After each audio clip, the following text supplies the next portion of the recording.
بسم اللہ الرحمن الرحیم. پہلے آپ یہ ویڈیو دیکھ لیجئے. Ayo podo ilingo kita manggo ing tanah Jawa. Jimate kalingo soto asyhadu alla ilaha illallah. La ilaha illallah. Ayo podo ilingo kita manggo ing tanah Jawa. Jimate kalingo soto asyhadu alla ilaha illallah. La ilaha illallah.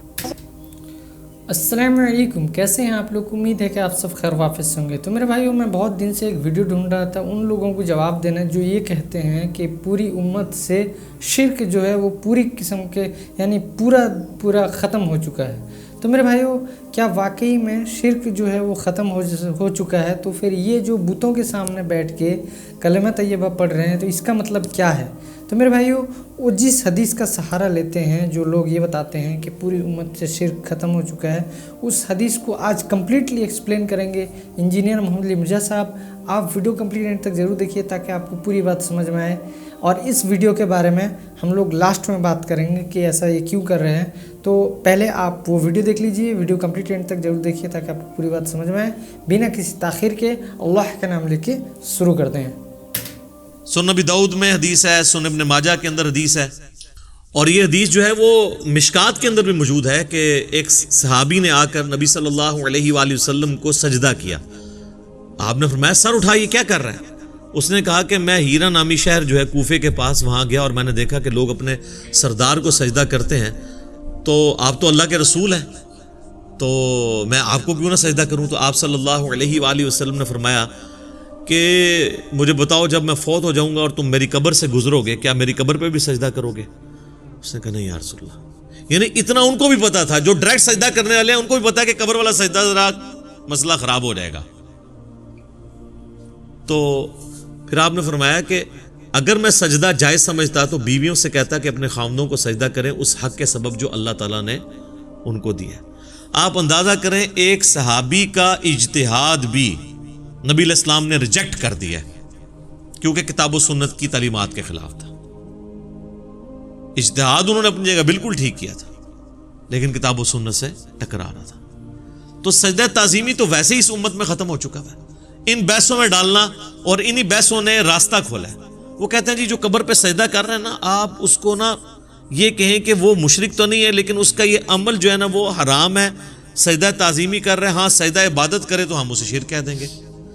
بھئی سجدہ عبادت اور سجدہ تعظیمی والا چکر تو اس وقت ہوتا ہے جب بندہ زندہ سامنے موجود ہو. ایک بندہ جا کے مٹی کی ڈھیری کے آگے گر رہا ہے تو وہ تو ایکویلنٹ ٹو بت ہے. اور یہ میں اپنی طرف سے نہیں کہہ رہا، مسند امام احمد میں صحیح سند کے ساتھ یہ حدیث موجود ہے، الموطا امام مالک میں بھی ہے اور مشکات المصابیح کے اندر بھی موجود ہے. نبی علیہ السلام نے اپنے آخری وقت میں یہ دعا کی تھی، اللہم لا تجعل قبری وثنا یعبد، اے اللہ میری قبر کو ایسا بت نہ بننے دینا کہ لوگ اس کی پرستش شروع کر دیں. رسول اللہ کی قبر پہ ہمارے ماں باپ اولاد سب قربان، اور آپ اپنی قبر کو خود کہہ رہے ہیں کہ یا اللہ اسے بت نہ بننے دینا. زندہ بندے کو سجدہ کرنا اور ہوتا ہے لیکن قبر پہ اسی شخص کو جا کے کرنا، نبی علیہ السلام نے اس کے لیے لفظ وثن بت کا لفظ استعمال کیا. اور اس کے آگے بھی الفاظ ہیں، اشتد غضب اللہ علی قوم اتخذوا قبور انبیائہم مساجدا، اللہ تعالیٰ کا شدید غضب ہوتا ہے ایسی قوم کے اوپر جو اپنے نبیوں کی قبروں کو سجدہ گاہ بناتے ہیں. اور یہ جو آخری والے الفاظ ہیں نا یہ تو بخاری اور مسلم دونوں میں موجود ہے کہ اللہ کی لعنت ہو یہود و نصارہ پر جنہوں نے اپنے نبیوں کی قبروں کو سجدہ گاہ بنا لیا تھا. یہ بڑی لمبی حدیث ہے، انشاءاللہ یہ جب موقع آئے گا میں اس کو اسی ویڈیو کے اندر بیان کر دوں گا. ابھی محل نہیں کہ میں اس کو ڈیٹیل کے ساتھ بیان کروں. ابھی تو میں یہ تمہیدی گفتگو کر رہا تھا اس حوالے سے. اب آ جائیں میرے بھائیوں اس حدیث کی طرف جس کو آؤٹ آف کانٹیکسٹ کوٹ کیا جاتا ہے. وہ کہتے ہیں جی بخاری میں حدیث ہے، بالکل ہے، وہ حدیث پوری پڑھ کے سنائیں اور اس کی ایکسپلینیشن کریں. صحیح بخاری اور صحیح مسلم دونوں کے اندر حدیث موجود ہے. سیدنا عقبہ ابن عامر رضی اللہ تعالیٰ عنہ کہتے ہیں کہ نبی صلی اللہ علیہ وآلہ وسلم نے اپنی وفات سے 1 مہینہ پہلے غزوہ احد کے شہداء پر ان کی شہادت کے آلموسٹ 8 سال کے بعد دوبارہ سے جا کر نماز جنازہ پڑھی ان کے قبرستان میں, اور آپ نے خطبہ قبرستان میں دیا کیونکہ عبرت والا خطبہ تھا. اور بخاری مسلم کے الفاظ ہیں کہ نبی الاسلام ہم سے اس طرح گفتگو کر رہے تھے جس طرح آپ زندوں اور مردوں دونوں سے جدا ہو رہے ہیں, یعنی وہ قبرستان بھی تھا ہم سے بھی.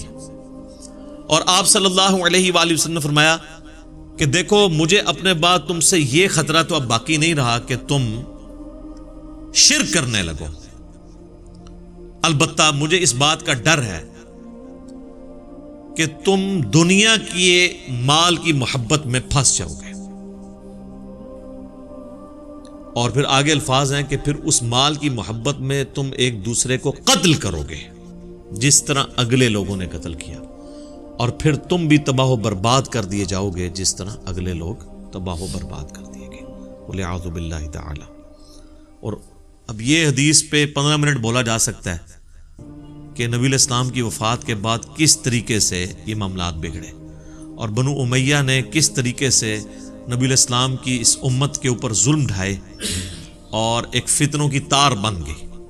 میری کئی ایک ویڈیوز اس کے اوپر گواہ ہیں. جنگ جمل صفین اور نہروان میں سیدنا علی رضی اللہ تعالیٰ عنہ اس امت میں ایک آخری کوشش تھے کہ اس فتنے کو کسی طریقے سے دبایا جاتا, لیکن ان کی شہادت ہو گئی, فتنہ دبا نہیں. سنن نسائی الکبریٰ کے اندر یہ حدیث ہے, المستدرک للحاکم کے اندر موجود ہے کہ نبی الاسلام نے سیدنا علی سے فرمایا تھا کہ تیری مثال میری امت میں صالح علیہ السلام کی قوم سمود کی اونٹنی کی سی ہے.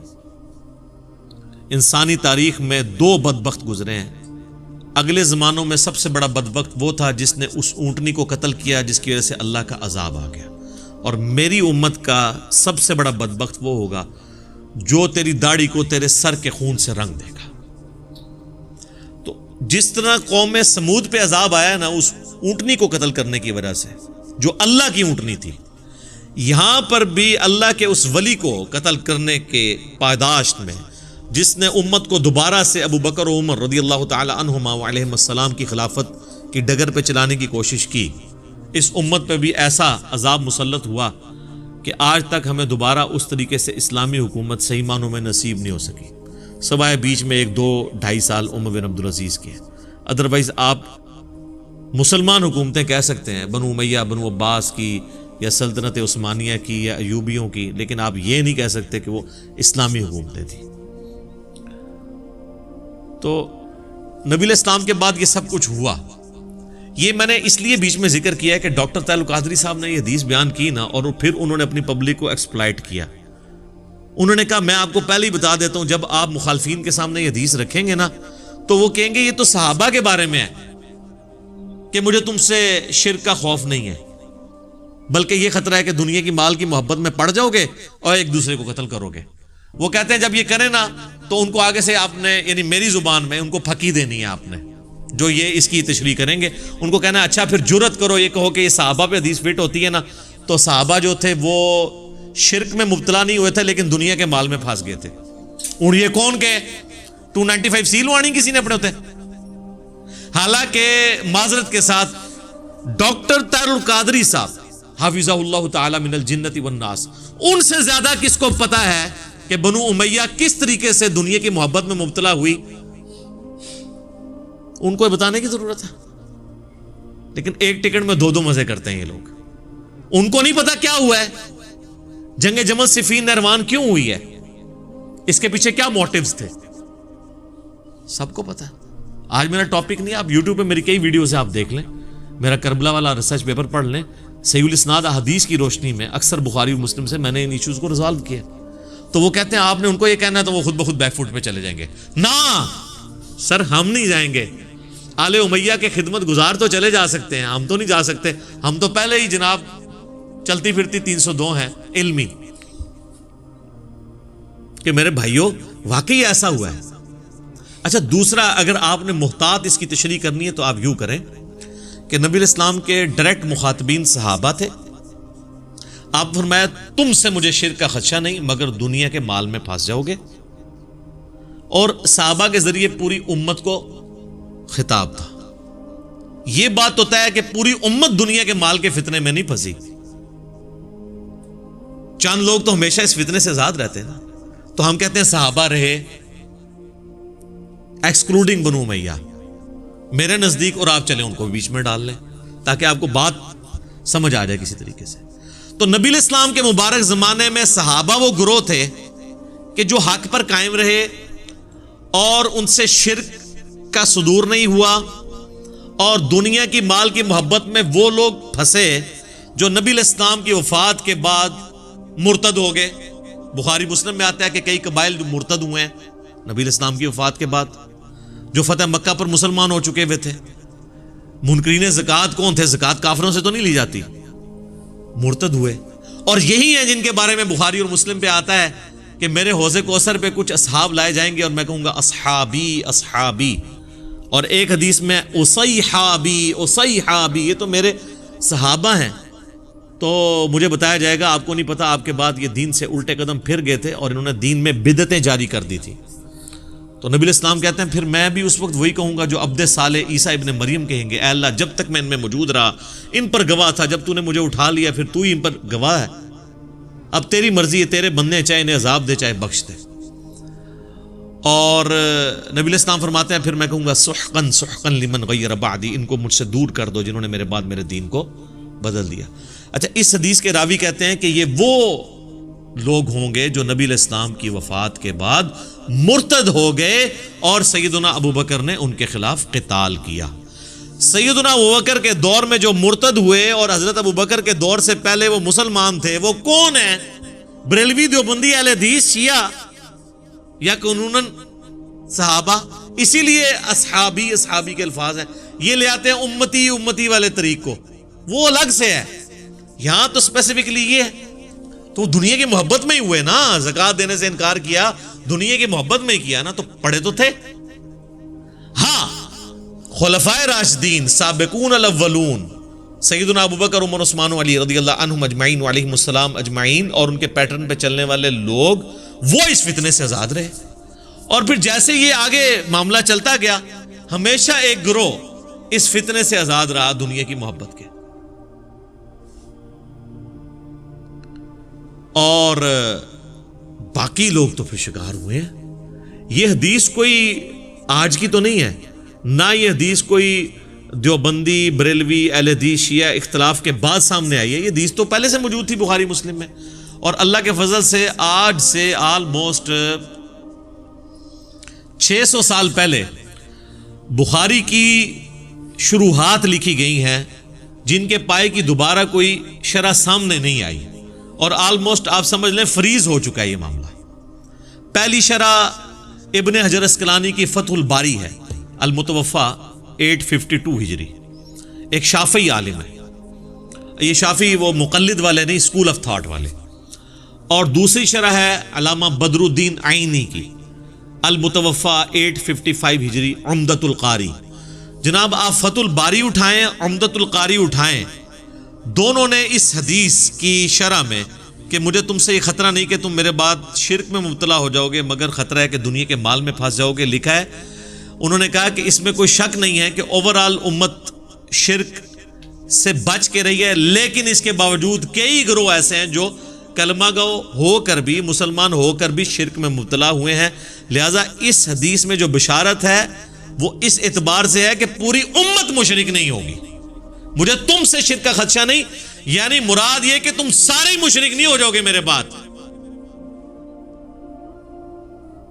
پوری امت نہیں مشرک ہوگی، ہاں چند لوگ ہو جائیں گے. اور یہ کون لکھ رہا ہے؟ ابن حجر اسقلانی اور بدر الدین عینی.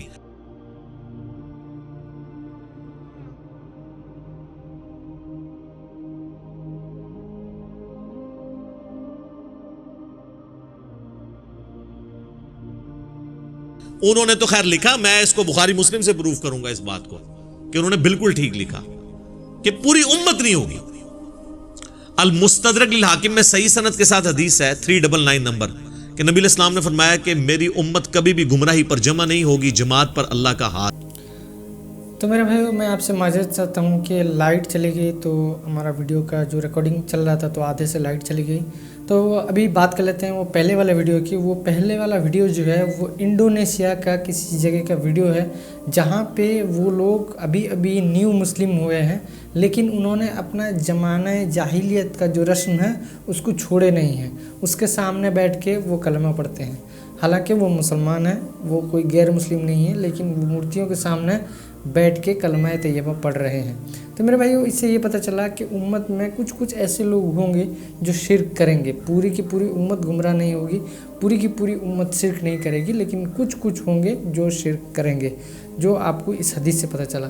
تو میرے بھائیو آپ کو کیا لگتا ہے کہ کیا پوری امت پورا بالکل شرک ختم ہو چکا ہے، یا پھر ان میں سے کچھ لوگ جو ہے وہ شرک کریں گے، جس طریقے کا آج درگاہوں میں شرک ہوتا ہے؟ تو میرے بھائیو آپ کمنٹ کر کے ضرور بتائیے، اور اس ویڈیو کے بارے میں آپ کیا کہتے ہیں کمنٹ کر کے ضرور بتائیے۔ ملتے ہیں اسی طرح نیکسٹ ویڈیو میں انشاءاللہ۔ السلام علیکم ورحمۃ اللہ وبرکاتہ۔